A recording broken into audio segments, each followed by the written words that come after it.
Yeah. What up? It's another Saturday morning conversation. Yeah, happy holidays. It's your man DJ Caveman in the building. DJ I Am Monkey. Episode motherfucking 13. Yeah. On Saturday the 13th. So, what's that? Where like the minor league Halloween dudes rock on Saturday the 13th? I don't know. I don't know. I don't really be fucking with minor league dudes like that. I'm back from a week off. That's right. Welcome back, man. Fuck was I doing? Oh, I said you was out on special assignment. Yeah. No. You had your sister's birthday. Yeah, my sister's birthday. Yeah. I didn't win shit. Shout out to your sister. Bingo. Happy belated birthday. But it was cool. And then we walked around the outlet. Didn't buy nothing. Wait, did you win anything? Nah, man, we didn't win shit. Yeah. Well, you had fun. It's bingo, man. You either win or you don't win. Well, you're paying to have fun. Yeah, well, you know. If you win, that's a bonus. Hell yeah. Yeah, hell yeah. It's like winning the raffles at clubs and shit. I don't fuck around with that type shit, raffles at club. like I'm really paying extra money for my drink as it is. And I gotta sit around all night to wait to see if I won. I'm like, nah, I'm not with the shit. Yeah, like, especially if you lose. I paid all this money for not just my drink, for the raffle ticket, waited all night, see whack people dancing in the club. Matter of fact, let's introduce him. We got Tony L in the house with us also. Hello, y'all. Tony is a longtime friend of the show. Yes, indeed. And quickly, just tell us what you do before we keep it going. Metaphysician and occultist. It's ironic that I'm here on the 13th, God number. But let's get into the show, fellas. Oh, yeah. Word. No, but the reason why I wanted to introduce him, because kind of off mic, we was talking about people that dancing in the club and they're all off beat and shit. 3, 5, 7. Yeah. Can't do it. Yep. Can't do it. Yeah, and like we were saying too, unless you're Oaktown 357, right, that shit ain't that juicy. Then you're going to have that hit for sure. You're going to have that hit for sure. Yeah, I see you rocking your Steelers hat. Yes, indeed. Let's go Steelers. Yeah, the Steelers beat the Patriots. Yeah, we won the game. We didn't beat. Yeah, we beat them. We won the game. It wasn't the playoffs, so that's the kind of quiet talk. Hey, you never beat us in the playoffs. Yeah, it is what it is. You know what? It's a win. If we would have lost, you would have held it against us, and I wouldn't have heard the end of that shit. Oh, Tom Brady's this record against the Steelers, and he's good against the Steelers. I'm like, yo, get out of my face with your Johnny-come-lately, with your bandwagon ass. You know, you wasn't a Patriot fan when they had Steve Grogan and them bullshit-ass teams back in the 80s. And back even in the 90s before the giant regime came in and turned everything around for the Patriots. But it is what it is. And, you know, they have their moment in the sun, because there was a time when they were the Cleveland Browns. There were some real bullshit-ass players on their team. Well, no, they had decent plays, but they wasn't putting it together. Either way, it's the Patriots, and, yeah, the Steelers won. So on to next week. Would you give me your Bill Belichick right now? Yeah, basically. Yeah, we got to play against New Orleans. That's a tight-ass team. And then after them, we got to play the Bengals. And the thing with the Bengals is that they love playing dirty against the Steelers. So that's the worst kind of game to play before you go into the playoffs. Because if you don't have a bye week, you're going to play against the Bengals that's going to try to punch you in your mouth, kick you in your groin, step on your ankle type shit. And then you have to play a playoff game the next week. So you're kind of at a disadvantage. So with those two type games, it's like, yeah, we beat the Patriots, but... yeah, I'm not going to be dancing like that's our Super Bowl and shit. No, we got other shit to do. We got work to do. Go forward. You know? Patriots won. But the thing, too, is that with Josh Gordon, the funny thing about that was I remember when they first got him, and everything that all the Patriot fans were saying was, oh, Belichick's a genius because he got it from a bag of chips. Oh, what was it, like a 6th-round pick? And something like that, 56th round. Yeah, like down in the future. So it's like, all right, that's cool. You know, you got him, and you know you got your little use out of him. And then even listening to the sports talk radio at work, they were saying some stuff like, well, he left the team and he left them kind of high and dry. He's not being a team player and all this kind of stuff. And it's like, football's a sport. Like, it's for our entertainment, just to watch people really just playing a sport. It's just a game, really. Like, but for them, it's life or death. Like, it got to be football or nothing. Like, Yeah, but sports is big like family, that for and football. everybody. That's all the F's that matter. Sports are big in every household, though, on some level. You know, people, they live vicariously through that dude who they don't have the same amount of talent as to be able to make millions They of live dollars. vicarious through the team. It's like, Secondhand experiences. yeah, it's like, That's my the new- team that's is the new winning, so thing. that makes me a winner too. That's the new thing. It's not their team. It's when they win, we win. Yeah. But you don't get nothing. Oh, when they lose, they lost. So I don't No, lose. that's the thing. When they lose, we lost too. Well, see, and that's the That's, thing. that's why it's a second-hand experience. Yo, we lost this weekend. I'm like, where was you at? I'm saying, like, Yeah. yo, did they give you a call when they won? Did they invite you to the Yeah, party? like, Did you get a ring? You cheerleading from the sideline isn't really as helping out on what's happening on the field. Nah, Like, really and truly, like, yeah, you cheering, let's go team. Like, oh, you feel like you didn't We cheer did it. loud enough. That's why we lost. Yeah, but we all been there where we've been watching the game and you yell at the TV like, yo, you motherfuckers need to play better D. And then they go Yeah. on like a 20-10 and you feel like, they heard me. They heard me. Yeah. See, sometimes, but you see, like, the thing is that, and people get on me because I have two teams. Because number one, I was born in New York, so I have a choice. I can either be a Giant fan, a Jets fan, or if you want to be, you know, real fancy about it, a Buffalo Bill, because technically Buffalo's New York. I mean, not for nothing. They went to, how many Super Bowls? 4, 5? Yeah. In your lifetime? Yeah, for real. They went 4 in a row. The funny thing is knowing D for a long time here, he's always been a Buffalo Yeah, Bill I was a fan. Bills fan way back. That must have been painful. Yeah. 4 Super Bowls in a row. One of the best teams ever, man. Yeah, but you know what though? Forgotten in history. In some other country, some like third world country, you know they're 4-time champions. Right? You know? Like, you can say what you want. Yeah, I just want to know where they sell those shirts. So I could, like, what countries they go to, so I can go down there and find one. Oh, you know what? And then bring it back and just, like, have people argue with me. You know what ultimate troll would be? Is me as a Giant fan getting one of them Patriot Perfect Seasons shirts. And trying to say, hey, Merry Christmas, here you go. You got your perfect season after all, huh? You got the shirt, got the hat and everything straight from Zimbabwe.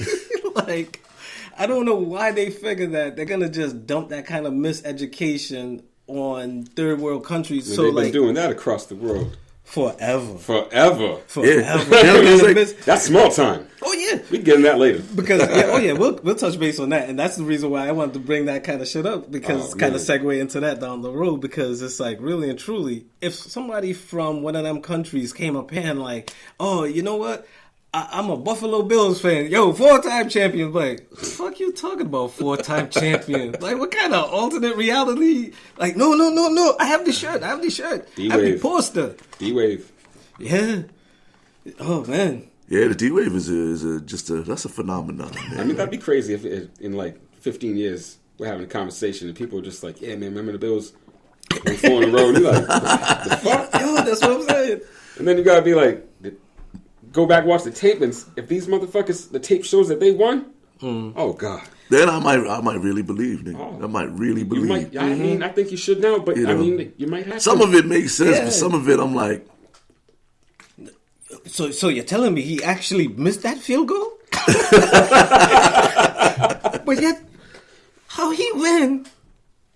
And my shirt said that they're the champions, and they have less points. What is going on with this sport?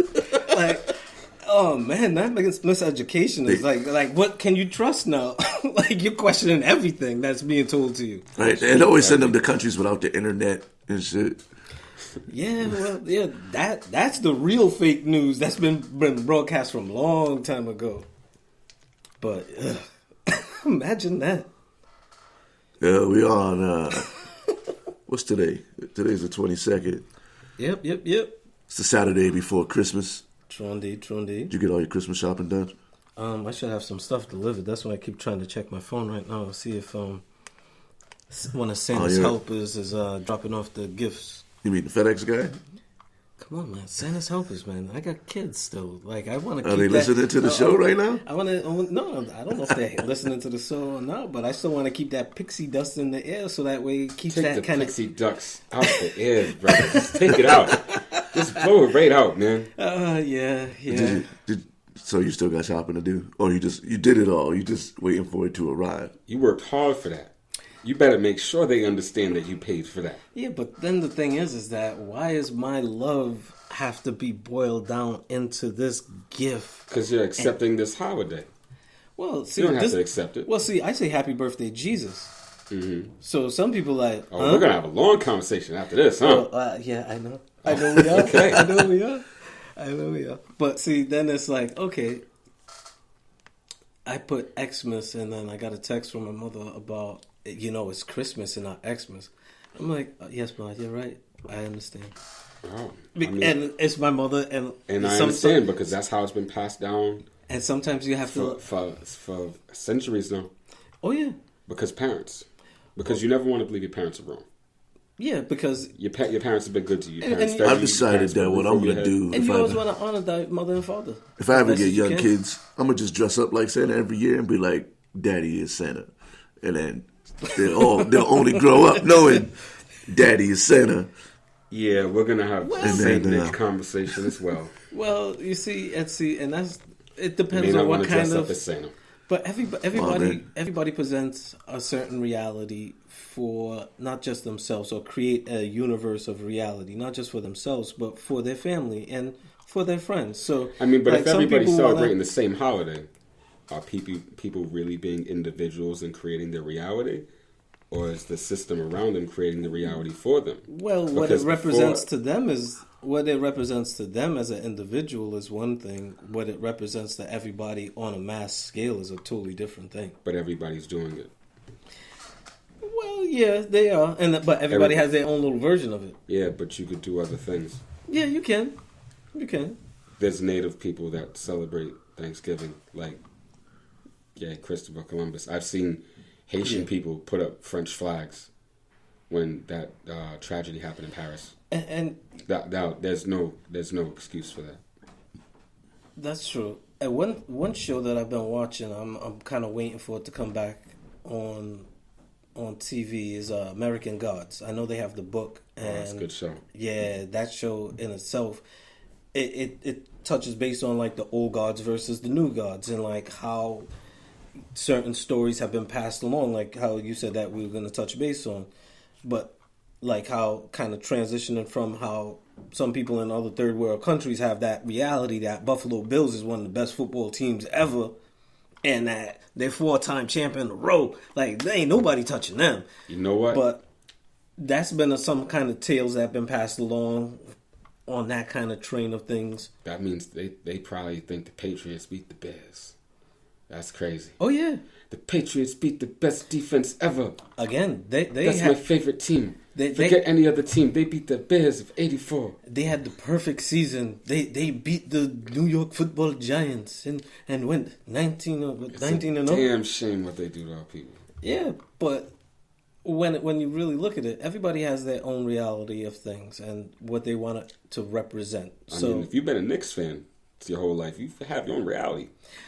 Yes, that is a definite truth, because I've had to, not just being a Knicks fan, living in New England, when the Celtics are doing well, because it's, your team sucks, you ain't got shit. Next year you about to just laugh at everyone. Your free agency money's crazy. Yeah. You're developing core players that you got under cheap contracts that you can do anything with. And you're in position to get probably a top 5 pick by the end of the year. Yeah. So you might get Zion Williamson. You might get R.J. Barrett. Well, either way, you're probably going to get Kevin Durant. Well, see, this is the whole thing. You think KD's going to the Knicks? KD's going to the Knicks. It's the only thing that revives the career. Well, this is what it becomes is what style of ball are they trying to play? Because like when I grew up in the 90s, like the Knicks had that rough style of ball. Yeah, that's out the door. Everybody got to play fast now, spaced out. Yeah, because now it's you can't hand check. So people like Jordan, because Jordan was an excellent defender because he could hand check. He could put his body on you. He could put his hands on you. Mm-hmm. Gary Payton's the same thing. I think Jordan's the best defender ever. Yeah, I'll give you that.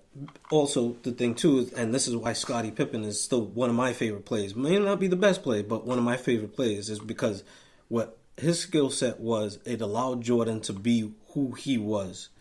Like Jordan didn't have to worry about grabbing a key rebound or playing defense on a key person or making sure a certain passing lane isn't there so he can put his hands on somebody and do what he does. You still got to give Mike the credit, though. In big moments, he always took the guy. Oh, yeah.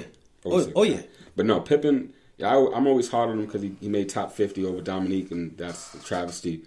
Because Dominique isn't in the top 50? In the first top 50 that they ever did, Dominique was not in it, and Pippen was. And I just feel like Pippen was a secondary player. Dominique was a one. And one player should always be in the top 50. The man dominated for years. But Pippen was amazing. Top 10 defensive all time. And I actually like that conversation with Dominique because I've had this conversation with my cousin as well where it's like, okay, with Dominique, name one playoff moment with Dominique. He didn't have good teams, man. All right. That doesn't mean he can't have playoff moments, though. And I want to go back to how you said that KD needs to revive his career. Image-wise. The thing is this. You win championships, you can get MVPs. But on that team, no one really cares. No one respects you. He doesn't get his respect. That's why he throws out all this little hate. Because in his heart, he knows it. He's like, no one respects me. Yeah, but if you can go to the Knicks, which have sucked forever, and you can revive them because they're going to be a top 3 team in the East, if not a top 1 team with him and Porzingis back. You got Trier coming off the bench. Oh, that's my dude. That's my dude. You got Mitchell Robinson. Yes. You know what I'm saying? Who's going to be a beast? He's going to be like DeAndre Jordan. Like DeAndre Jordan. Yes. You got the pick and roll alley. You still got Tim Hardaway, so I think eventually he'll end up coming off the bench for them, and he'll be a very good scorer. I'm still kind of lukewarm. And then you got Kevin Knox, who's going to develop. In the last 10 games since he started, he's averaging maybe 18. How do you feel about French? I think you're going to get some value for him in a trade. You're going to get some value for him in a trade. Yeah. But him and Courtney Lee in a package. On a really good team like that, they're going to have. When Kevin Durant comes, they're not going to. Well, see, now, mind you this, right? Can revive the Knicks. Being a lifelong you can't revive the Knicks, just like you can't revive the Pistons. But if you revive the Knicks, if you take them to the finals, you're God in New York. Forget everything else. See, this is you'll get a statue.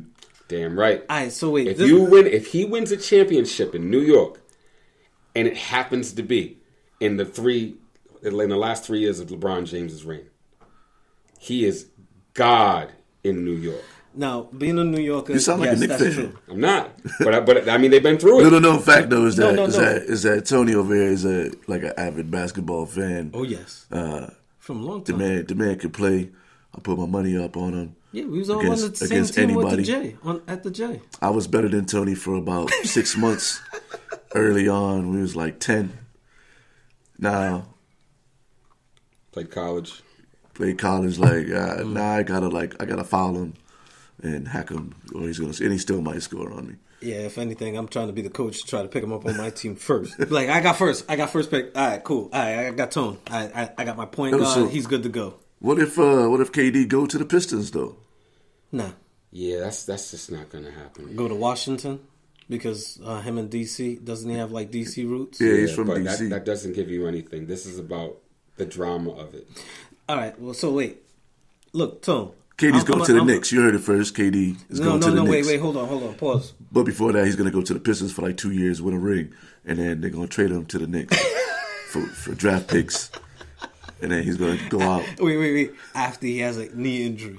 And he's coming off a knee injury. That's when the Knicks would try to make a trade for him. Because this whole Jabari Parker talk I'm like, look, I like the talk. It depends, again, what kind of ball you're trying to play with the Knicks. But the thing with Jabari Parker is that he's injury prone and he has a big contract. But as a Knicks fan, there was that summer of LeBron. Where everybody's like, oh, he's going to the Knicks. Doesn't have a big contract. It was a 1 year option, so he's off the books after this year. All right, so if they make a trade for him, he's still injury prone. And the thing with the Knicks that they love to do is get injury prone guys like a Larry Johnson or Rolando Blackman or Derek Harper. Like I go back with my Knicks, and they like to get a lot of injury guys, but they're big names. And what they do is they get the big names so that way they can sell the merchandising on the back end. and be like, all right, let's see what we can do with these retreads. But you could only get so far on retreads. My thing is this with Parker, like, you know, he's good. Like, I always thought he should be a 3. He always reminded me of Carmelo Anthony. They've been having him play the 4. He's a little overweight. He can work on that. Mm-hmm. You know he's not going to play defense. So who gives a fuck if he plays the 3 or the 4? Well, see... So you put him at the 3. No, but you see, if he's not going to... he's not that good on individual defense, man-to-man. He's good in a scheme of things where you have a shifting team defense. Fizdale's a good coach. I think he can make him. That's what I love about. I mean, nothing I like about Fizdale. When I look at their rotation, like when he says no one's out of it, I mean, shit. Triez had good games, then he's on the bench because Nick was probably playing great in practice. Gave him a shot. Guy comes in, hits 19. You know, everybody has their thing, so they respect him. Everybody's auditioning for next year because even with Moutier. Like Moutier's reviving his career. Like, I've loved him. I wanted the Knicks to draft him in that draft. Like, I wanted He's been a bust until now. Like, I wanted... Confidence will do key for you, man. And Fizdale was like, yo, look, you're my man. And see, and when he has his rotations and when he's letting people start, it's like, okay, look at this matchup. I'm giving you a chance to go against this guy. All right? Show yourself. Because in practice, this is what you've shown me. This is your chance to show it. As a player, you got to respect that. Even on the bench, you got to be happy because you know you can always get in the game. But again, as a Knicks fan, it's like I don't want to get caught up in the pipe dream of, oh yeah, we're getting Durant, and we're gonna get Zion, and we're gonna run this kind of ball. I don't know if you're gonna get Zion, but you're definitely getting Durant. Zion is the new Larry Johnson 2.0. Like, he's the new grandmama. Like, yo, he's out here crushing it. Me personally, I'm like, yo, step back. Like, what kind of ball we fit in to play? You never had a player like him, though. Who? Zion? Well, you've never had an over-the-rim, dynamic player like that in the Knicks. New York would love him, but I just don't think you're going to be bad enough, especially if you pick up Parker. Well, but not for nothing. The NBA did do a shiesty move when you got Patrick Ewing. That was your gift. You messed it up with the finger roll. Okay? Should have dunked that shit, yo. Should have dunked that shit. He should have dunked it. He had the lane. All he had to do was turn his hand over. That hurt me when I watched it. I wasn't a Knicks fan because I was like, yo, what are you doing? Yo, man. My heart hurt. Man. I'm sorry. I didn't know he was that deep in it. My heart hurt. Yeah. It was like that finger roll. This finger roll for me is like the timeout. No. It's like the timeout. No. He's worse than the timeout? I was worse than the timeout. He was right there. No. Even worse than the finger roll is Charles Smith under the basket when he got blocked by Pippen. Oh, he goes up again, blocked again. Oh, stolen. Nah. No, because the finger roll was winning the game. Finger roll, man. Yeah, that was the game. That was the game win. I know. I was trying to. You're trying to change the subject, man. You're trying to change the subject. I know. I don't know if it's worse than the timeout for me. The timeout was embarrassing. Because Webb still they do the anniversary of the timeout every year on ESPN. No, he's always struck me as a sucker anyway. No, but this is the thing about the timeout, right? The thing that I give him is that he was young. Nah, if you watch the tape, it's like some big conspiracy thing, man. Like the guy on the bench is trying to call it. He really didn't like Chris like that. You can see him yelling for him to call timeout. Like, it's hilarious. No, man. But still, like he was a young kid. Like looking at like do I blame a 19-year-old kid for calling a timeout? Versus I don't. Versus what, a 25-year-old, a 30-year-old, Ewing was at the end of his 35-year-old? career. He's probably like 34, 35 years old, but he still could have dunked. He's 7 feet. Yeah, so 7'2", 7'1". like when you look at it like that, I'm trying to soften the blow for you. Listen, I'm taking the front end of. You're gonna take all that. Yeah, I'm gonna take the Patrick Ewing finger roll. Knicks ain't been in the finals in how long? That was it. That was their chance. That was it. You had a chance to win that finals too. Yeah. So yeah. Yeah. Right. What was this? I mean, Akeem would have. What was this talk we were having about Santa Claus again? He would have destroyed Patrick Ewing, but they had a shot. Oh no! Hey, listen, the team was better. That's enough Knicks talk, man. Patrick Ewing ended I was his starting career to cry. Seattle Supersonics. Oh man, seeing him and then wasn't he Orlando Magic for a while too? Hey man, you gotta take care of your body. Oh man, you don't take care of your body, you ain't gonna be in the league. Oh man, well, yeah. Nowadays, that's the whole new thing is that people are looking after their bodies more than they used to. Because back in those days, people used to be a little bit rough on their body. Y'all ever have a show about LeBron? We'll have a whole conversation about that. Because we ain't never gonna have no shows about fucking LeBron. All right, well, I'll just bring it up. Look, man, that dude got to be on juice, man. Oh yeah, of course. Oh yeah, see anything negative about LeBron? Of course, man. LeBron. No, Not even. Here's the thing. He's not better than Mike. He's the best player of this generation. I've always liked him. I liked him since day one. He came in with all that pressure and he crushed it. Who, LeBron? Yeah, but with the pressure, I mean, at the age he was last year, he should have been just getting right over the rim dunks, and he's still cocking back on some crazy thing. And it's like, look, no one beats the clock. I don't care. No one beats the clock. No. No one has ever beat the clock. He's beating the shit out of the clock. Nobody's beat the clock clean. He's averaging 28 points a game this year. Well, see, the thing is all right. And he's not that great of a shooter.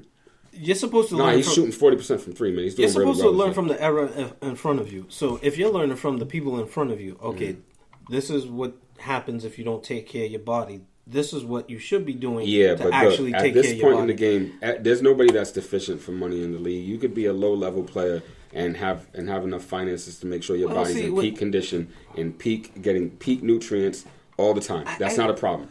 I can do that. No. But wait, this is some different thing. No, this man's doing something. I saw a report that he spends a good portion of his money on his personal health. Like I think it's something like and I'm pretty sure all that's on the books. I'm talking about the stuff that's not in the books. Like $4 million a year alone. That's great. On just his personal chefing. I'm trying to tell you something, man. $8 million. I can pay someone whatever I want to make it seem like it's that great. Treatments. But look, no one else is doing that. No one. Tom Brady else is doing that. Tom Brady is definitely on something as well. Tom Brady might be off it though, because his game been declining recently. You're 41. Eventually, your body will break down. Yeah. Somebody brought up Drew Brees yesterday his arm strength to get stronger at like 38. Yeah, nah. Drew Brees, they say, might be on the juice too, because he just turned 40 this year. He's fucking playing lights out. How come these guys just can't have a good night's sleep? Brees always had a gun. Brady did not have a gun. All of a sudden, he was slinging it. Come on, man. Your arm doesn't get stronger when you get older. After a game, right? No, because these guys are professional. They're at the point in their life and their career where after a game, they know to ice it. They know to rest it. Ices. And then, then they have a personal masseuse. Then they get an acupuncture. So why isn't everybody healthy like LeBron and Brady? Because I don't know, like maybe the whole league, should be healthy if they just do it. LeBron was on that Balco list. Wait, hold on. Wait, and it disappeared. Wait, and it disappeared because the NBA couldn't lose their marquee star before they had another one. And they still don't have somebody to replace him. Possibly so. If his name disappeared off the list, because this is part of the program. You need this sport to thrive. You cannot lose if you lose LeBron right now, none of these other guys can hold it. None of them can. They're not him, and that player has not arrived yet. You know who might? Amani Bates. No. Well, nobody even knows who that is, Tony. No. Collectively, they could hold it up because they wouldn't just have one person as LeBron. They would have somebody like Steph Curry. That's not how this league works. This angle. No, but that's what they will do. They would get a team because when the NBA really started to really make money was their when strong model was when they had two adverse people going against each other. Jordan, not even Jordan Bird. It was Magic and Bird. The strongest model they've seen is when they ditched that, when Mike just proved, okay, this is Superman. This one person. And in the comics, you got Superman. You always got one person that's stronger than anybody else. And we've always had, and in the way that we look at our structure of gods, we have God who's above everything else. And that's how you feel, right? With the way that you was taught in your life, you know what I'm saying? Now, we need that top figure. Now, that sport has thrived when you have a top figure who dominates. He goes to LA, which is great because it's marketing it all, but he has to get the attention because he's a top figure. You know what I mean? Well, that's what makes that sport in that go. Sense, then, because the torch was supposed to go from Jordan to Kobe, and then Kobe had that case. And that case really tarnished that kind of era where they didn't have that top guy because Kobe was supposed to be that guy. The league messed up. Kobe was supposed to be that guy at that time. They should have had enough money to brush that under the table and keep their star. And they realized that, and they were like, look, we can't lose this money again. I'm telling you, man, this is programming. Man. You think that came out because they didn't want it to come out? But this was the problem, because at that point, it was supposed to be Jordan and Kobe. But when Kobe caught the case, Shaq was the one to be like, yo, why isn't it me? How come I'm not the guy? How come I'm not the face of the league? How come I'm not the new Jordan of the league? How come I'm not the Superman like you're saying? How come I'm not the king of the castle and everybody needs to come to me? right now and try to attack me to take my the crown. way he was playing, I understand that. He should have took better care of his body as well, though. Yeah, that too, especially his feet. He could have been the best center. Look at his feet alone. So who's your top three then? Is it NBA? Is it Kobe then LeBron? Nah, it goes. Or is it LeBron then Kobe, or is it KD? I'd say Mike. Mm-hmm. Kobe. Okay. No, actually, no. Hold on. I can't even put Kobe over Magic. So I got to go Mike, Magic, Kobe. I put LeBron at 4. Wow. And I like LeBron as a total player, but this is a game that you got to win. I don't need a great player for 47 minutes. I need a great player for 1 minute at the end.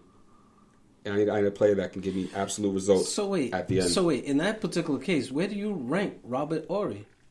I mean, look, I put him as the only role player that you ever put in the Hall of Fame. Because he put up big shots. Like he got like 7 rings. He's too impactful on the game as a role player. Because based on that one thing that you said, you don't need somebody for 38 minutes. You probably need somebody for the last 2 minutes of the game. What I've seen in greatness in my life, right? Like, let's see. When Mike had a storybook ending, it's not that he just hit the shot. He got the steal. You know what I mean? Yeah. He came through in moments when you needed him to dominate, and he'll do that. He didn't just take the shot. He took the hardest guy. And you know what? Too? You know what I mean? Like, and when you don't do that, that's also a problem. But I was just honestly at this time, he didn't want none of KD in the finals. Like, I know, like if I give ball to Mike in the last shot, I know he has a move that can get that shot off, guaranteed, no matter what, and it doesn't matter. And I know Kobe has that move, and I know Magic has that move, and I know LeBron to this day, as great of a player as he is, he doesn't have that. He doesn't, and that's one thing that I felt like. And this is about winning the game. I feel like for us, we've been robbed. One thing in basketball is the Knicks title. Well, that's me personally, but no, LeBron versus Kobe in the finals. We haven't seen that. That's the one thing that we kind of been robbed of. That would have been real. I mean, LeBron could. I mean, his team sucked. There's nothing he could have done. But we already know that LeBron wouldn't have guarded Kobe because he didn't want to guard KD. I mean, you know what? As that age, he might have. You know, for pride. Yeah. Kobe would have talked shit to him. Like, yeah, because Kobe's the guy that. The reason why Kobe's the GOAT is because he will GOAT you as well. Those commercials Kobe will dope say too. stuff to you. I mean, the only thing I'll give LeBron is that there's certain possessions in which he doesn't play the other team's defender, and he understands how important he is to his team on offense, and he can't do it. But in the end of the game, you gotta do what you gotta do, man. It's about winning the game, man. Those are some of the best commercials too. The Nike commercials. Nike really wanted that shit. Yeah, with the little puppets. It would have been with the LeBron puppet and the Kobe puppet. It would have been great, man. But that's one thing that we've been robbed of is LeBron wouldn't be the Kobe team. Final. LeBron would not be the Kobe team. He was a killer. There's a different mindset. Kobe? Oh, hell yeah! Like people were saying, like there was a time where Kobe dropped 35 a game. There was a time when Mike dropped 37.3 a game. Oh my goodness! Remember when Kobe had that 50-point scoring streak? He had a week, man. He just went ham. I mean, there's a time where, look, I hate to say this, but there's a time when Mike tore up those Knicks. And he had like 60 something. And I watched the game. And honestly, he went to the right wing maybe like 15, 20 times in a row. Oh, God damn it. 15, 20 times in a row. It didn't matter if he brought the ball up or anything. Had Charles Oakley tap dancing? Nah, you know what it was? It was Starks. So he either pump faked and took the shot. He either drove left to the top of the wing and pulled up, or he came down right and just scored on him. 15 to 20 times in a row. The only reason that this man did not have over 80 points in the Garden that day, right, was because he was in foul trouble. Right? If you really watch the whole game, like if you watch the game, you're like, damn. Yeah. Like if he didn't, like I'm telling you, he destroyed that game. Like I've never, like he would hold it in one hand. In all Kobe's like ever different, like you know when he dropped the 81, that Toronto team was ass. And I love Kobe as a scorer, but that Toronto team was ass. Mike destroyed that Knicks team that was unbelievable on defense. Mike destroyed that Celtics team that was unbelievable on defense. Oh, yes. I mean, there's something to say about that. Oh, boy. Yes. Yeah. Oh, boy. That's why Starks was so amped when he dunked on him in the playoffs. I mean, he had to get one. Everybody got to get one, man. Well, that was of the era when about like 85% of anybody's highlight had at least 5 shots of a Knick game. Like, it could be somebody from the Milwaukee Bucks. Look, you would have some kind of highlight against that player from the Milwaukee Bucks. doing something against the Knicks. Like, you could get Deathlift Shrimp. That's how I feel as a Lions fan. At least 2 highlights from a Knicks game. Like, it's just always whack like that. That's like, how I feel as a Lions fan. Every like wide receiver highlight is them going up top over like a Lions cornerback. Oh, yeah. But then again, or missing a tackle on a running back. Yeah, but then I get it back though, because like every Barry Sanders highlight is him torching the Patriots. Yeah. So he made that dude turn around like a washer. Yo, he was. All right, so we got Tony Ellen here. He's here. Yes, indeed. And part of my voice, I don't know what the fuck happened. I didn't even go out last night. I was home chilling. Woke up. My voice is all fucked up. I sound like a prepubescent dude right now. So apologies. Scooby. But Tony Ellen in the building. He's a what are you officially, like a master of metaphysics? Are you a metaphysician? Just a metaphysician? Are you like is that like a PhD? Honestly, if you go to the definition of it, it would actually mean that you just study metaphysics. All right, so for the listeners, I actually have a professor that I trained under, so I'm Dr. Phil Valentine, so I'm a little bit more qualified than most other people. Okay, so tell us, what is metaphysics? Metaphysics would be the study of the unseen. It would really be going into the spirit, but I mean on a shallower level. I mean, you could just go deep into a study of anything. You know, the metaphysics of the Bible, for instance, would tell you these stories in esoteric senses. The metaphysics of the Quran as well. The metaphysics of the Torah. Honestly, I feel like for metaphysics, it's best to understand that. But also metaphysics, in order to teach it, you have to break down the programming that people have. So you should be qualified in some sort of history. Yeah, I feel like you should be refined. I don't feel like you necessarily need a degree for that. I feel like you should, if you don't have a degree, you should be able to honestly cite sources, books, authors, other academics, you know what I mean, that have the same interest in that field.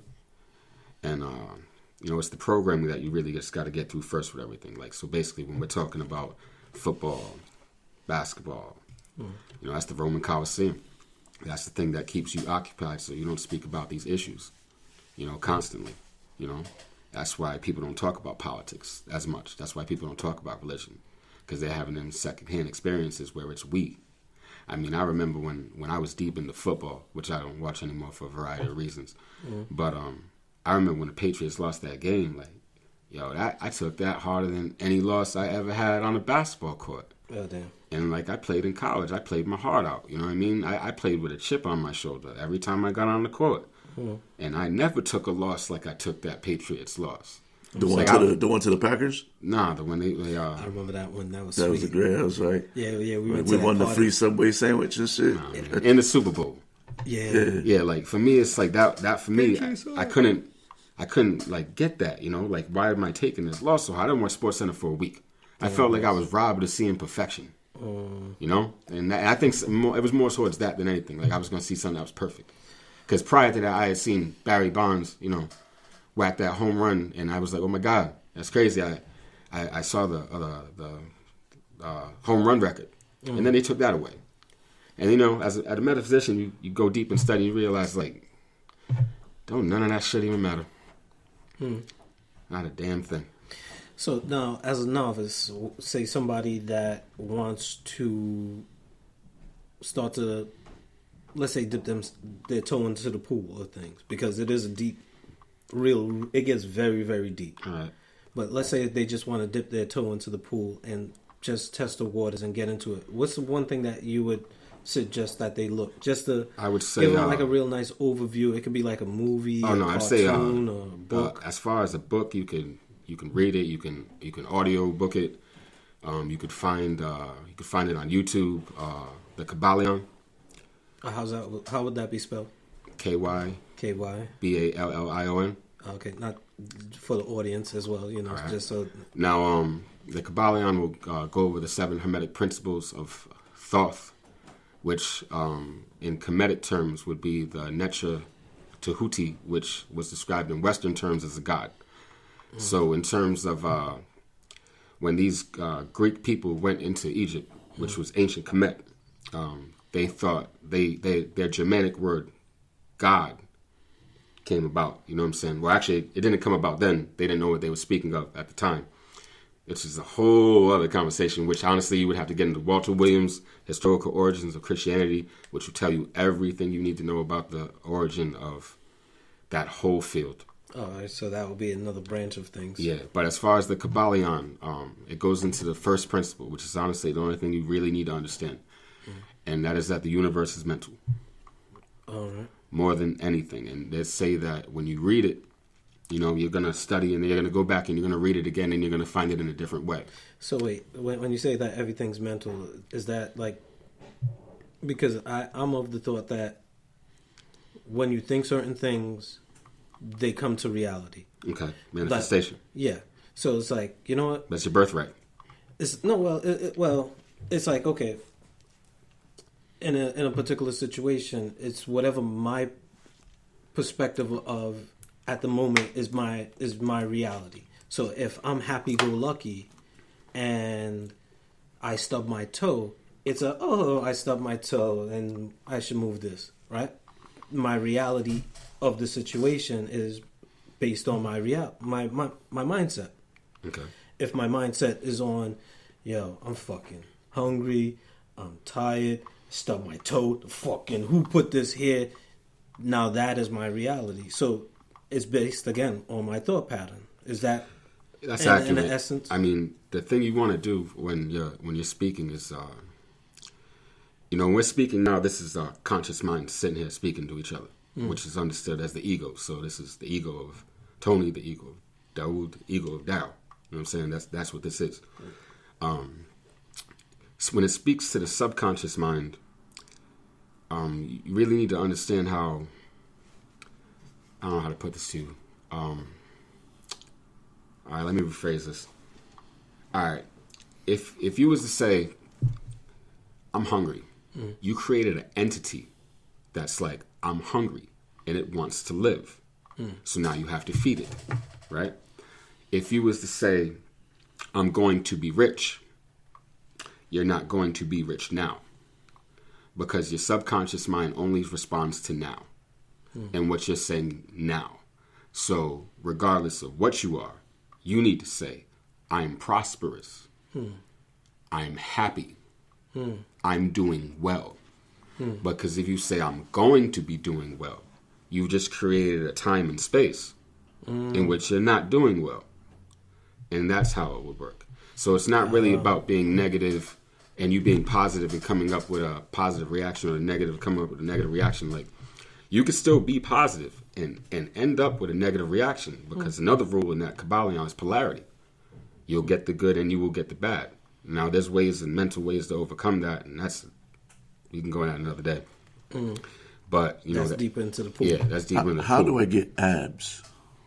That's a whole other conversation. I gotta eat healthy. That's another part of it. When you have to. They say when you initially your body is so tarnished from lack of minerals and eating this Western diet, which is all greasy and it like really slows down your body's functions. Too. And if you're shutting down your body's function, you got to understand, like, your knee bone's connected to you. You know what I mean? It's all connected. So if you're doing these things, you're hurting even your brain. Now, when your brain's the pineal gland, you know what I mean? If your pineal gland's calcified, you're not able to do things that you're supposed to be able to do with your mind. So if you honestly have a healthier diet, you decalcify your pineal gland. Well, see, going to the point too, that what you were saying is that there's two ways of looking at something. I'm going to be blessed when ... or I'm blessed. Okay. Because by saying I'm blessed, I'm recognizing what I have right now. Okay. What I have, I'm blessed to have this. I'm blessed to have that. Now let me ask you a question. In this sense. But you're blessed by who? Well, that is the deeper part of the pool where that's where the journey starts, right? But in a sense, though, when I'm saying that I'm blessed, I'm recognizing the here and now. saying I would be blessed when ... Like you were saying, you're creating that space and time where there's that void when it would only happen when I do something or when something happens. It's not right now. Yeah, basically. That's how it works. Somewhere there. So with Daryl's question or K-Ben's question of is how do I get my abs? Like you're like, all right, I'm healthy. I'm getting these abs.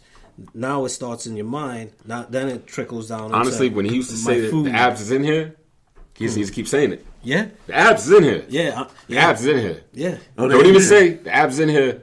Wait till you see. No. All you need to keep saying is the abs is in here. Yeah, you see. Keep saying it every day. Yeah, abs is in here. Not how do I get them? Don't create that space. Saying that. Not even the abs is in here. The abs is here. They're here. The abs is here. Oh, they're here. I mean, my core exercises is just much way better than they was 6 months ago. And if you see this dude right now, he got like 15 abs. So, like, he actually lived the lifestyle that he's talking about over here. Oh yeah, true indeed. You know, the dude hasn't had cheese, delicious cheese. When's the last time you had cheese, man? Cheese is so horrible for you. Listen, but I mean, cheese. I don't even fantasize over cheese. There's like deeper that, levels of you can just go into why you shouldn't eat dairy.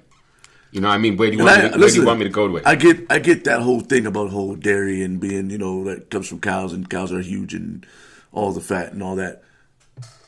So I understand. Artificial drugs being pumped into the cow. Yeah, all of that. Cows aren't supposed to. And I actually haven't had any like other dairy. But cheese is so delicious. It was hard, man. Why is cheese so delicious, first of all? Not even goat cheese? No, nothing, man. Well, you see, no goat, no soy. Is it just like that don't basic? Never do soy, man. Rise the estrogen level. No, is it just that basic rule, like you don't eat anything white? Yeah, man. Like no white foods because of they're really not healthy for you. They're not natural. Or bleached foods, like they're not natural. Yeah. So if you want to get abs, just tell everybody you got abs. Fuck it. No. Well, see, look, you got abs. You just gotta develop them. Nah, man. What is it? Yeah, I got abs. I got 9 of them, as a matter of fact. Well, see, shit. Label out hashtag 9th ab militia. See, y'all want a 6-pack. He got a 12-pack. He's rolling with a party pack. Tony got actually got a case. He got extra abs. Gotta be healthy, I'm cool with my daddy keg. Like I'm cool with my desktop. Yeah, man, you're getting older, man. You know you got to worry about your health. Well, see, and this is the thing too. Also, you got to be an example for your kids for your health. And that's exactly what I've been looking at too. Because I mean, I used to eat like shit because my dad ate like shit. Well, and that's a part of it too. One thing that I realized is that I never used whole family ate like shit. Like I never liked blueberries. Mm-hmm. Like just growing up in general, like I never really ate blueberries or even not even like blueberry muffins. Blueberries are delicious. Your taste buds change over time, though. No, but what happened was like when my son was born, and like when we was giving him fruits and stuff, like for treats, rather than giving him like biscuits and like processed shit, I would give him like fruits, and then he would eat some of the blueberries, and he would eat some of the cantaloupe, and I'm like, you know what? We're both sitting down watching Sports Center. So, you know what? Let's have an experience together. There's a bond. So I'm eating some of the blueberries. Now I love that shit. I like blueberries and like lemon. Oh my goodness, that's me all day. Like cantaloupe, like I never liked cantaloupe. That wasn't cantaloupe my is delicious. Like honeydew, like yeah. wasn't my mom's is always good with the fruit in the house. I like pretty much all fruit except pomegranate because that shit is just difficult. Yeah, it's like kiwi, man. Like what I like pomegranate. See, I like pomegranate because, like, when my grandmother was still alive, that was one of her things. That pomegranate is just too much work. It's tasty, but it's no. But when she became like a vegan at like in the later stage of her life, that actually helped prolong her life was when she would eat pomegranate, and yeah, it was a process. So it became it's like grapefruit. Like I like grapefruit, but I don't like eating grapefruit because the shit it's too much work. Yeah, but you see, I feel the same way about lobster. For her, it was just the whole action of it. You know, it was the process. It filled her up mentally, and and then spitting it out. So it was like it was her thing. It's that and watching Days of Our Life. So I would be spending time with my grandmother and eating some pomegranate. I think everybody watched it. Days of Our Life. Yeah, man. Yo, listen, I did that as well. Yeah, right. Days was like Days is the hood soap. Days in General Hospital. That's the ultimate bonding time with your grandparents watching soap operas. Yeah, Right. My Days of Our grandmother Lives didn't watch General. soaps though. My grandmother watched like westerns, which is weird. But my mom watched soaps. Yeah. So like, and then once I got a job, one of my first jobs, I worked like second shift. Yeah, And that's how I knew when it was time to leave, because I would watch Days, and I knew I had to go to I work. mean, the shows we watched growing up were crazy because they were all, we thought they were helpful, but they were actually kind of, misleading. Well, like, what, Knight I Rider? mean, like it's the black shows, the Beat Good Negro shows. Boy. And So- now it's the Be Ratchet Negro shows. Well, no, see, but there's some good shows out there that don't really get enough credit, because this is the thing that I don't like, is people tend to talk more about what they don't like rather than talk about the things that they do like, and it has that Beetlejuice effect where you just keep talking about things that you don't like, where people are like, well, Cardi B this and Nicki Minaj that, and you keep their name in the atmosphere floating rather than talking about people that are actually good. Is it you putting it in, or is it the society giving it to you? Well, see, and that's what you talk about now. My counteraction is like, yo, you heard that new Raspit? What's the name? I can always never say her name, but there's the other one, No Name. Her album's pretty good. Nobody's really talking about it because it's not the buzz thing. It's I told you, you always need that one, or you need that 1 and 2, and that's how this works. So staying on the fight about. Staying on the metaphysics, like talk like a little bit about like how, like, what's the baseline for metaphysics? Like, where does it come from? I'd say it was the old. And how does one start to practice? Is there like a church of metaphysics? Is it like Scientology? No. Well, I'd say, for me, yeah, like who would be like the Bob Marley? like they'll tell you that the Greeks came up with metaphysics. It was the Cometians who came up with metaphysics. It was the Cometians who gave us everything, if you go back far enough into it. Okay. You know what I mean? So if you want to start, I'd start there. I'd say if you look in the ancient world, you realize that they taught everyone. It was a good place to learn. The Bible definitely demonizes it, but it's a good place to learn. Well, for instance, when they talk about in the Bible, Christians believe that it's evil to believe God, and that's why God came down when they tried to build the Tower of Babel, right, and all that, right? Yeah. So, and they changed the mindset of it. So before, in Christianity, we were all sons of God, right? The way they taught it was like this. You're a child, and you're constantly taught these stories. You're taught these stories of Horus, Asa, the real name of who would be Osiris, but we'll just go by the Greek names because you're probably more familiar with them. So Osiris and Horus and Haru and Set, and you're learning all these stories, and Tahuti, and you're constantly, they're repetitive, and you got to think there's no TV. This is all you're ingesting. So, there's constant different stories, and you're learning different things from them, but you're constantly learning about these people. And then at a certain age, they would teach you about astrology, and you learn about all these constellations, right? And then they would teach you that these constellations and these gods are connected. And that's what they're really speaking about, right? And this would go on for years. And then, it would go on to another process where they actually got to a point where I think we was past 30 at this year, or maybe 30 years, or maybe we were just past the age of 30. Mm-hmm. And they told you that, okay, these gods in the sky and these gods that you learned about your whole life are actually within you and are pieces of you. And that's what you were learning this whole time. Hmm. And the whole thing is that you can be this Christ. Hmm. So, for instance, the Bible tells you that Satan's the devil, right? But Satan is the light bearer.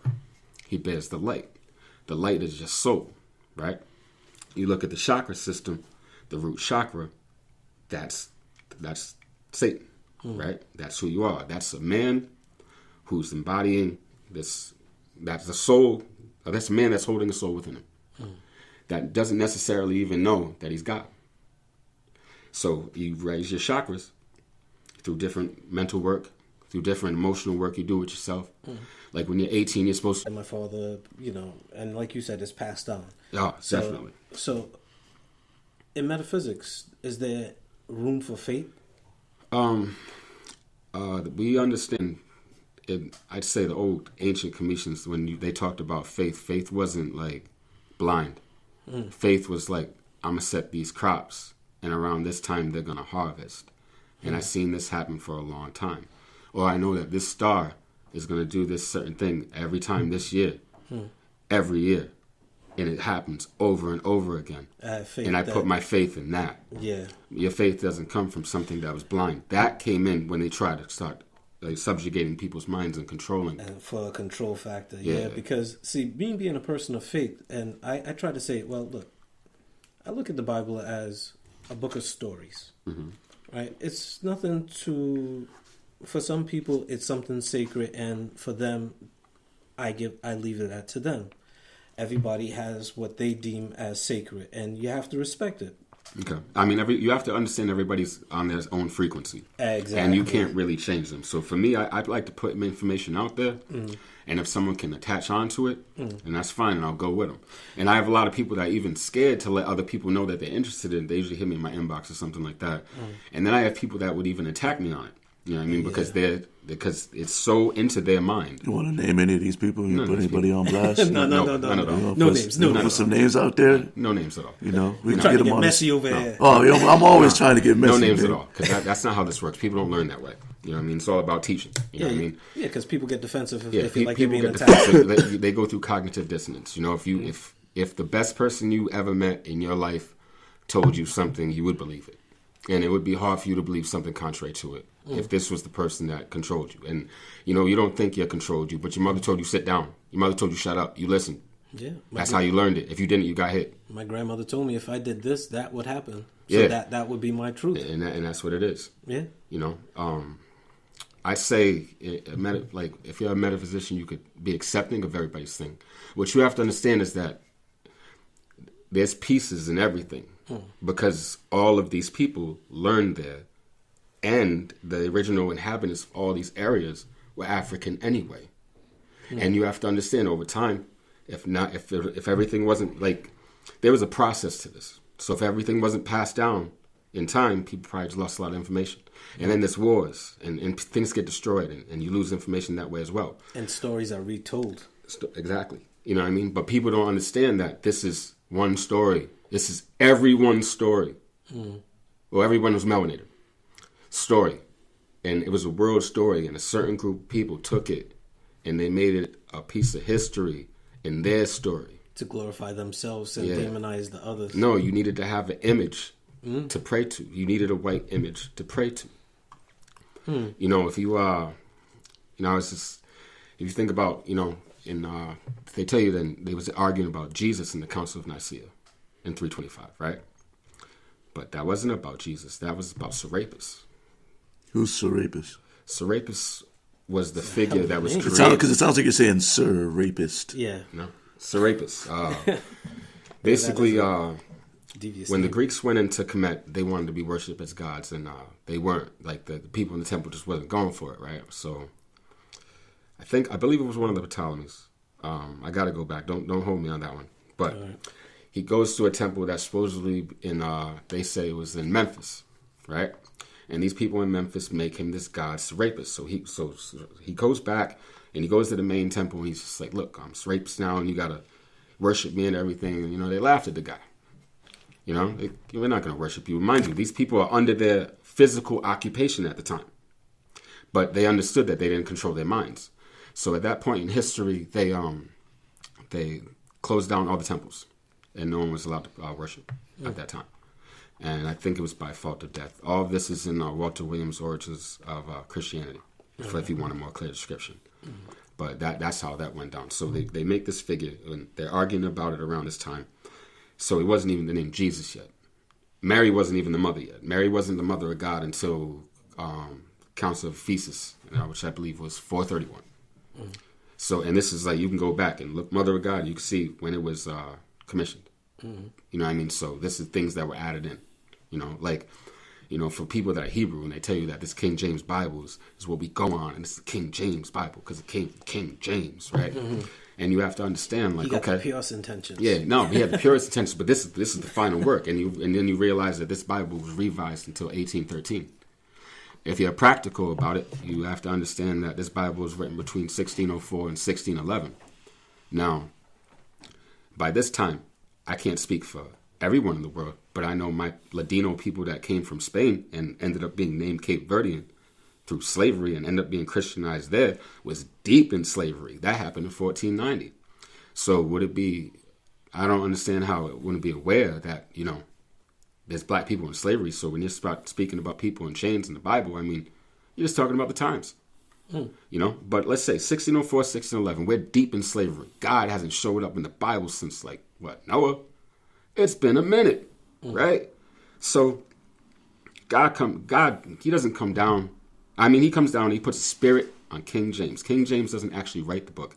King James commissions the book to be written, right? We can go into everybody who writes it another day and time, but he commissions it to be written. And then this ends up being the book that you receive when you're in probably the worst subjugation you've been in your life, next to the 1,000 years of Arab slavery that had a 60% castration rate. Horrible times for black people, right? God didn't come down for that either. So this is the mindset. God, and they're holding on to it, gave us this book, right? Why didn't he just come down and help you, man? He gave it to a king. A king. He didn't give it to a peasant. If he gave it to a peasant, like, you know what I mean? It makes perfect sense. None of this peasant could have done. But he gave it to a king. I mean, why wasn't it just divine intervention? Why didn't something else happen? Nothing happened. That's not practical, man. And this is the book that you got in subjugation. And you have to understand that as a person. And most people just can't get that through their mind. You know, I have natives that think they're Christian. You know, just like there's Haitians that put up, like, you know, the French flag when that tragedy happened in Paris. And, you know, I'm not an evil person. I feel bad if anything happens to anyone, you know. But, I mean, to feel bad for people that made sure your people went through poverty, like, that's why they're broke today, because, you know, after slavery, they had to pay reparations. Like, that's ridiculous. And the U.S. actually was the one that made them actually force them to pay. So that's why you're broke. You shouldn't feel bad for your oppressor before you feel bad for yourself. You should always feel bad for yourself first. You never got your due. And the thing about religion is, like, when we were talking about manifestation, it's your birthright. You understood how to control your mind, to control your circumstance, to control your environment. So it's kind of crazy because, I mean, the environment of other people could honestly be fucked up. But you control this whole projection. True indeed. Yeah, to bring it full circle is like how we started, is how do you dip your toe into this whole pool of things before you start to get deeper into it. And like you were saying with the book with the was the Origin of Christianity by Walter Williams. Walter Williams. I'd say there's also as far as history, Dr. Yosef Ben Yakinen. I'd say Asher Kwesi, Dr. John Henrik Clark, Dr. Chak Anta Diop.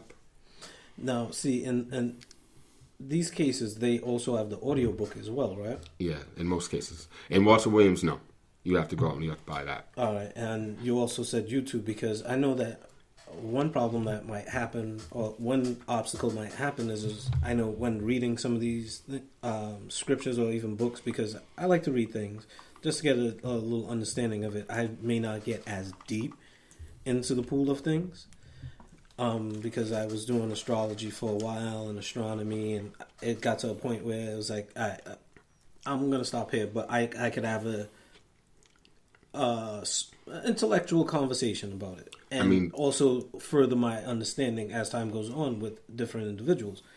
That being said, with the audiobook, it also helps with pronunciations for certain names and certain places, and it helps people. I mean, sometimes the pronunciation might be off, but that really doesn't matter. Yeah. I mean, if you really want to understand the word, you can look up the etymology and understand it specifically. I do that a lot with words. Yeah. And sometimes it's crazy because the guy will say something and I'm just like, oh man, like I don't know what time this was written. And I mean, not everybody's going to stop in the middle of everything and be like, okay, this was written at this time, so I know the word means this. So for instance, in the times of the Bible, the word virgin didn't mean I didn't have sex. The word virgin meant unwed. And not married. Not married. The word demon, which at the time was the word daemon, had nothing to do with evil. It meant deity or genius. which is now demon today. And you're thinking about it completely different. Yeah, words take on different meanings as time goes on. Yeah. Since like we're right up on Christmas, so as a metaphysician in a comedic,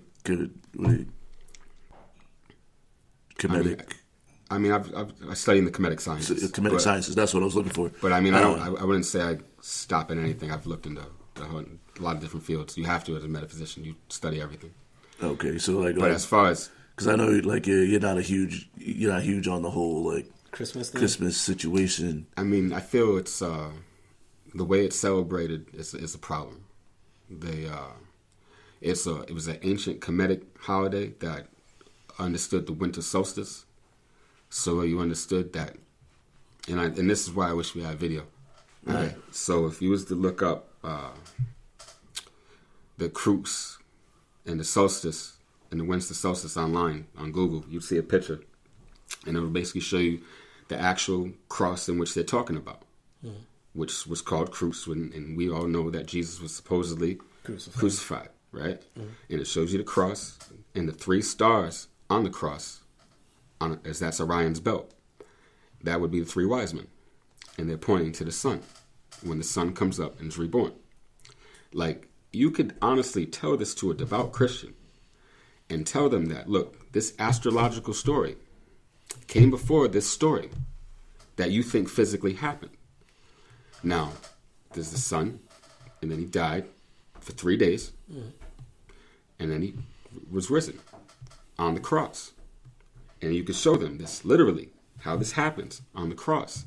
And their mind will still fight that. Yeah. In what way? I mean, they'll think, well, no, this is Jesus, and that's what happened to Jesus, and, Jesus. Because there's nothing you could really say to that. They just constantly say Jesus. They'll give you a scripture from something else. Mm-hmm. It's Jesus' birthday. But let's say, like, it's extremely ironic that this man happened to get crucified, happened to say he'd be back in 3 days, and then it happened to happen, and then we celebrate it on this day. Now, they'll say that, they tried to relate it to pagans, and it was so that they could adjust. But, I mean, if this is your religion, and then you finally have control, because the Catholic Church runs the world, and, as much as Christians try to separate themselves from the Bible, from the Catholic Church, same Bible.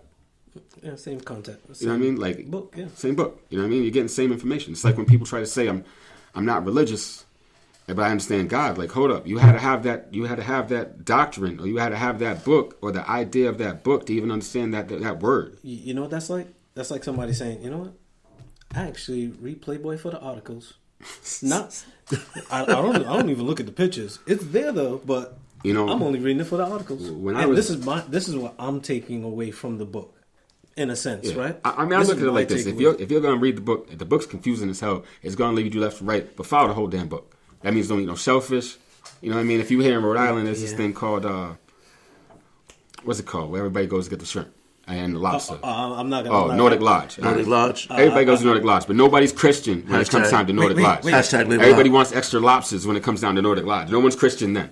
You know what I mean? And you can tell them that they'll be like, oh, Jesus. And mind you, a Christian will be like, oh, Jesus, forgive my sin. And I'll be like, all right, well, in the Bible, it says that. Check this. This is crazy. In the Bible, it says that once you know, you can't keep sinning because that takes that away. Bible don't say that. Jesus. Jesus. Right? Mm-hmm. That's a problem. You know what I mean? Now, the problem that I have with that is He died for my sins. I mean, let's go also with the Jesus part right there, I mean, you got to understand, like, the irrationality of these people is crazy. And I understand it so bad. And it took me a while to just be kind of calm about it. Because if y'all had this conversation with me, I would have been screaming at the top of my lungs. I probably would have threw something at the wall. Because it's just so aggravating that someone can't understand that this principle happened. Mm-hmm. And it's not just this story. You can go back, like, most of the stories that are in the Bible are old, ancient Kemetic stories, word for word. There's So are you like for Christmas, or are you not for Christmas? I mean, Christmas. were there gifts back then when they were celebrating? I look at it like this: winter solstice. If you want to understand Christmas today, Christmas was the poem of Christmas was written in 1822 by a guy named Clement Clark Moore. And that's where you learn about Rudolph, Santa, and all this shit, right? Mm-hmm. And this is a poem at the time. It ended up being a national holiday in 1870, right? Now, initially, when they were celebrating this holiday, it wasn't seen as Christian-like, because Christians weren't supposed to be merry and celebrating. But, for system terms in which you want to build a system in which people have to constantly buy things, it became a monetary thing. Now, what you have to understand about this is, though, if it was written in 1822 and it was celebrated until it was a national holiday in 1870, people were still celebrating this for like 40, 50 years. Mm. But what people were celebrating this? White people, because you was picking cotton and your mom was getting raped and your girl was getting raped, and you was getting beat every day. And told you ain't shit except for Sunday, when you got to pray with Jesus, and that's why you like him so much. Oh yeah, because it gave your mind that ease. That's why you feel so relaxed on a fucking Sunday, whether you want to or not. It's in your epigenetics. Because in all the beatings that you were taking, he was the savior to give you a break. Yeah, you get a break because of Jesus. Now also, an interesting thing about the tree is that the tree is what Vikings used to worship, because Vikings the tree would stay green all year. So for them, they'd be like, oh, it's crazy. And it was related to Thor. So when you bow down to get your present, you're bowing down to Thor. And the stuff. Yeah. Now, mind you, none of these gods ever exist. These are all energies. But, for lack of a better word, you're putting energy into something that's not you. Mm. Well, now, my problem with Christmas is that, like, for instance, I had a friend, I would never say his name either, who, called me yesterday. And I just had a crazy incident happen to me. And he asked me for some money. And I was like, yeah, no doubt, man, I got you. And he's asking me for money because, he got kids and, he got to take care of these needs that they have for this holiday that was never intended to celebrate this way. And that's a damn shame that we get stuck into these systems. Besides the fact that when this holiday started, it wasn't meant for you. And that's a big thing. You have to understand, like, if it's not for you. And the thing about it is, like, they follow what we do anyway. So let's just say we changed every fucking holiday that black people fucking celebrated on, right? We tried that with Kwanzaa, and Kwanzaa's not really working out. But that was different, because they try to make Kwanzaa African. The problem with making things African here is that, at least in our generation, we grew up in things like Boys in the Hood, right? And what happened in Boys in the Hood, first couple scenes, dude was like, you African booty scratcher, and we all laughed. Yeah. But it separated you from your roots. Yeah, and see, the thing, though, with Kwanzaa, though... So mind you, African kids used to be mad when they was young.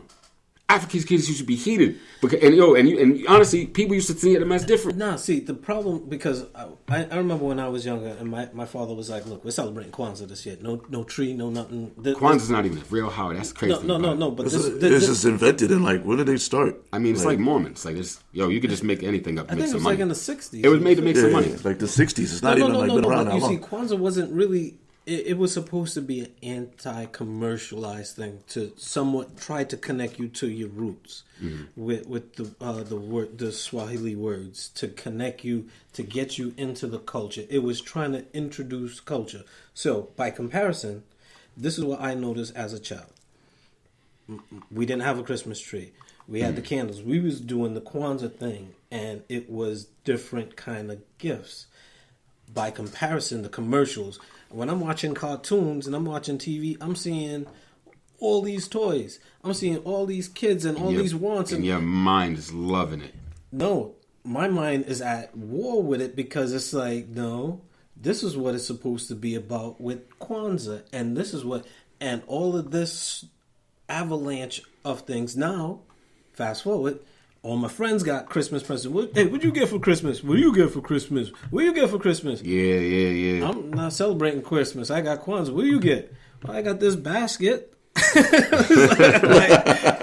It's crazy because I got this fresh baked bread. When I have a kid, with homemade butter. It's good we have this conversation, because when I have a kid, I don't want him to celebrate any of these holidays. No, but we'll celebrate this holiday though, but in the context that it's supposed to be celebrated. But you see, now again, as a child, it's like, yeah, I got this homemade butter.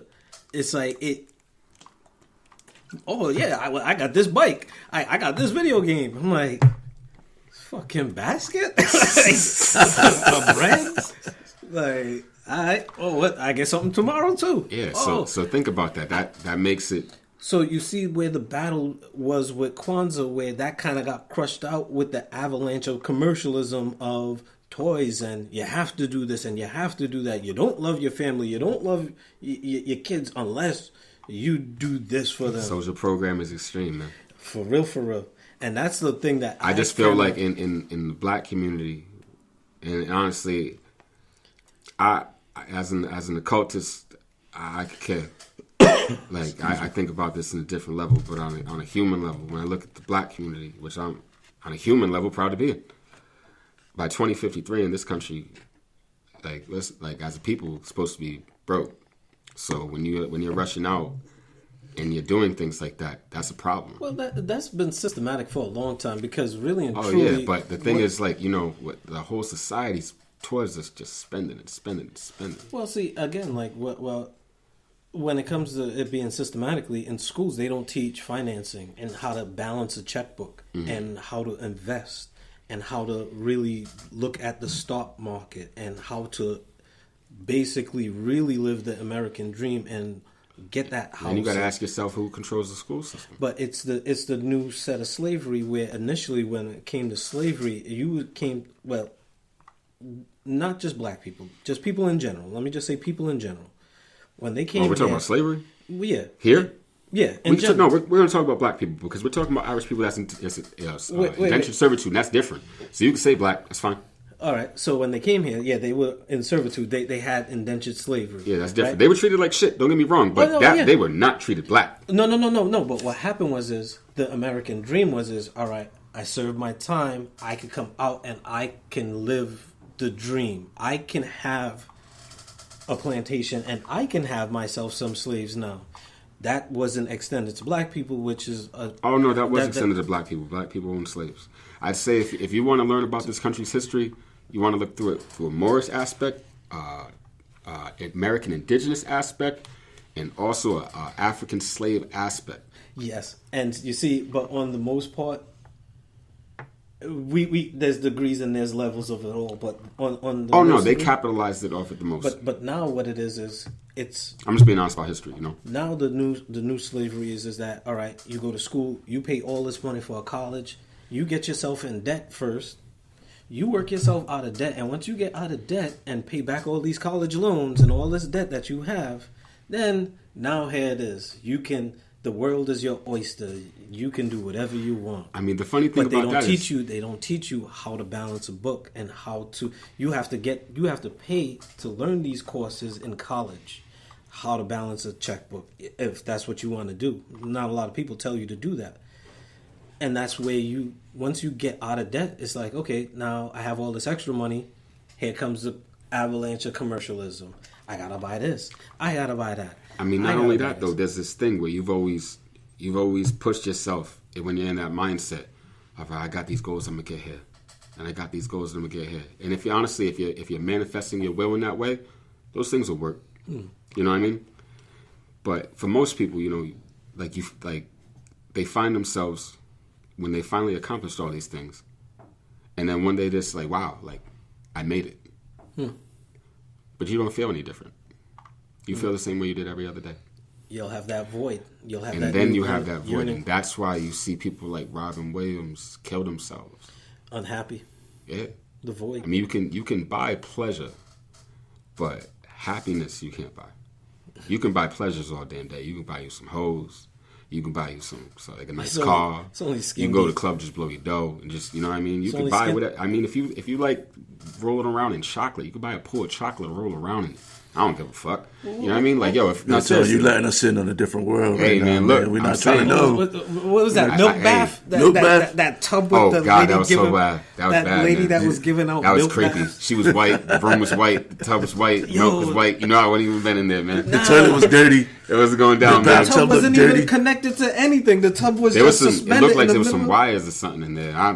It looked like some. I was like, what kind of weird fetish shit is this? Creepy, man. Like, and I would just sit there and watch you scrub yourself in And a tub of milk. Not even, yo. Like, how you Not draining even. out this milk? Like, what's happening to this milk after I leave? Like, There was one picture where she was like peeking in the window. oh, I didn't even get that deep into it. I didn't even. I went to the website. Oh, you went to the. Hold up, that's real? It's a real website. Yeah. No, But that's real people?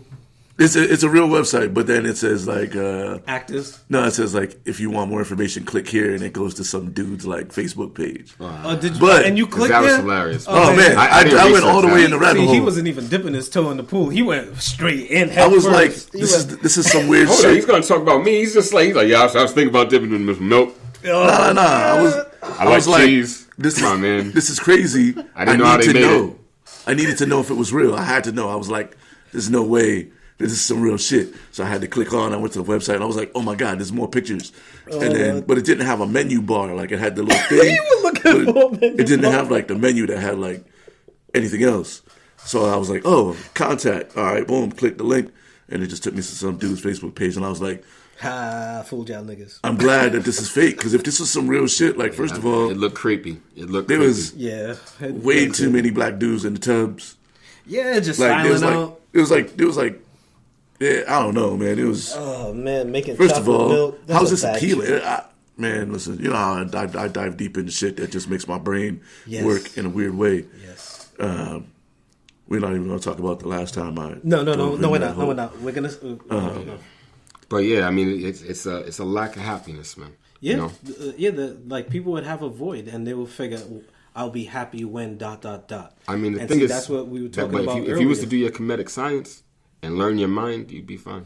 And that's what we was talking about earlier. I'll be happy when ... I get this toy for Christmas, or I'll be happy when ...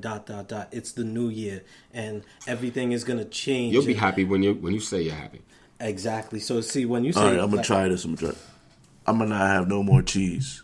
No, there's no more cheese. There's no more cheese. Cheese No, doesn't exist. and see, the other I thing, fucking too- love cheese. No, see the Like- other thing. Whoa, too- stop, see, hold up. You see, you just created an entity. Yeah. That's I love cheese. You got to kill that motherfucker. Yeah, man. see, Man, and this it's is so the other Keep thing. saying it. You got to repeat yourself. When you do affirmations, right? Mm-hmm. If you repeat something to yourself 45 times, that's what you're doing the affirmations, man. See- it's actually hard to do.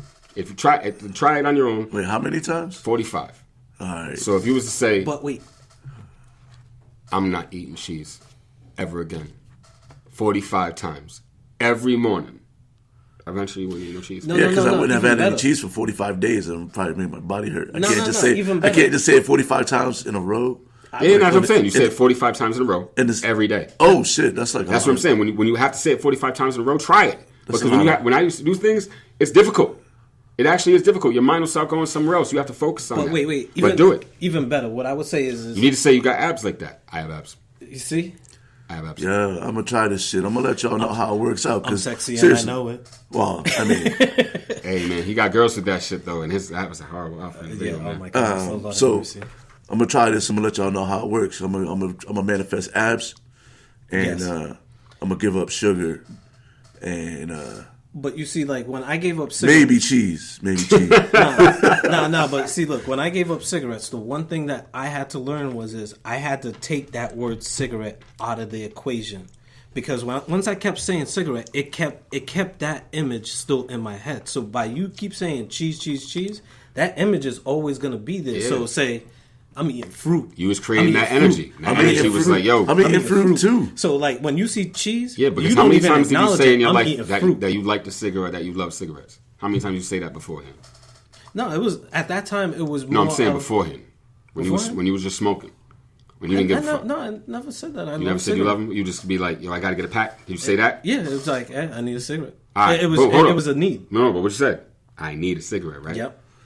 I can't do that. See, but You just created a circumstance. and when I gave it Now up, you need something. But when I gave it up, Took it it was completely off like, the all thought right, part. you know what? I'm not gonna smoke. I'm not gonna smoke a cigarette. I'm not gonna smoke a cigarette. But then what I did was Not gonna smoke. I'm not gonna smoke. So what it did was it totally took that image and totally blacked it out. And I'm like, I'm not gonna smoke. I'm not gonna smoke. So with your whole Did you cheese start situation, smoking weed though? I've been smoking weed forever. That's like cigarettes was something that I did so that way I could smoke less weed. No, Dr. Sebi said that was God's plan, not me, Dr. Sebi. Okay. But no, I started smoking weed way Yeah. before. First of all, fuck y'all. I'm not giving up cheese right now. No, I'm you're eating gonna fruit. You're eating fruit.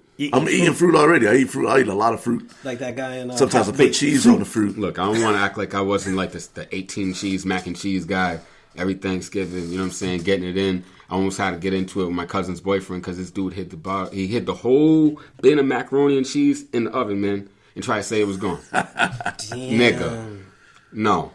With the whole head's cheese? Yo, I was hot, man. I was like, yo, Nick, that's a real trigger. I'm like, Nick, I know this dude. It's not like that, man. I know this dude didn't hide macaroni and cheese. Like, tell me he didn't hide mac. I was about to throw hands with him over it. Wow. Just like, yo, you in my cousin's house hiding macaroni and cheese, cuz? You went from trying it's to fight, not even your place. You know what I'm saying? I was hot, though, man. Like, yo, this dude's tripping. The audacity of this guy. You tried to fight a dude over mac and cheese. Yo, man. And now you trying to shame me for eating cheese? Hey, man. Growth.